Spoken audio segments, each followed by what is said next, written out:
हम लोग 2 पॉइंट लेते हैं, एक कौन सा P और एक कौन सा रहेगा Q। देखो अभी पूरे कार्य का बता दिया कि ये पूरा कार्य जो है कितने दिन में समाप्त होगा, 48 दिन में लिखा हुआ है संपूर्ण कार्य। पहले कौन कौन रहेंगे, A और B, लेकिन कुछ दिन के बाद कौन छोड़ दे रहा है, ठीक है कौन छोड़ दे रहा है, A छोड़ दे रहा है, मतलब बचा हुआ कार्य कौन करेगा, B। तो जब इसके लिए आप लोग सॉल्व करना शुरू करते हो तो पहले तो A लिख लेना कितना है 50, B का क्या लिखेंगे, तो ये कितना है 80। दोनों का एलसीएम यदि हम लोग लेते हैं तो क्या मिल जाएगा 400। 50 से लिखेंगे कितना होगा 8, और इससे कितना 5, इतना कर सकते हो। यदि दोनों मिलकर करते हैं तो A और B क्या हो जाएगा 13। खैर इसकी आवश्यकता नहीं पड़ेगी, कर लोगे। अब देखो इसके लिए मैं आप लोग को बेसिक के लिए क्वेश्चन बताता हूं कि हर बार मैं आपको वही बोला कि सबसे पहले देखना कि पूरे कार्य में कौन संलग्न रहा। तो कौन संलग्न रहा पूरे कार्य में, ठीक B। इसका मतलब क्या है कि B कितने दिन कार्य करेगा 48 दिन, ठीक है। और एक दिन में कितना करता है 5। तो इन 48 दिनों में जो B का कार्य होगा, ठीक है, आप क्या लिखोगे 48 गुणित 5।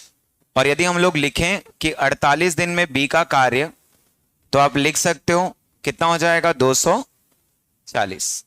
इसका मतलब 400 में से 240 कार्य अकेले कौन करता है, कौन करता है B करता है। तो बाकी बचे कार्यों को कौन पूरा करके गया होगा, ठीक A गया होगा, तब जाके तो B 240 कर रहे हैं ना। और ये पूरे की बात हो रही है, ना कि पर्टिकुलर शेष भाग की, ठीक। यहां पे किसका दिया है 48, किसका दिया है पूरे कार्य का, ना कि शेष कार्य का। अभी तक जो भी क्वेश्चन हम लोग देखे उन सभी में देखना ये शेष कार्य का दिया होता था, अभी किसका दिया है पूरा। तो B का यदि मैं पूरा कार्य बोलूं तो B वहां पे 240 कार्य अकेले पूरा करता है। तो बचा हुआ जो कार्य रहा होगा कितना 160, ठीक है। इस 160 को किसने पूरा किया होगा A ने, और जैसे ही वो 160 पूरा कर लिया होगा वो वहां से चला गया होगा, ठीक है।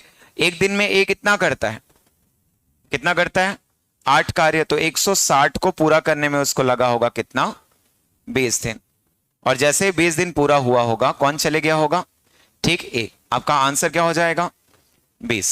अच्छे से करना, बेसिक के लिए क्या लिखोगे, क्वेश्चन कैसे बनेगा कि B का 48 दिन का कार्य प्लस क्या होगा A का क्या मान लेना, इसको X दिन का कार्य मान लेना, इक्वल्स टू क्या हो जाएगा 1।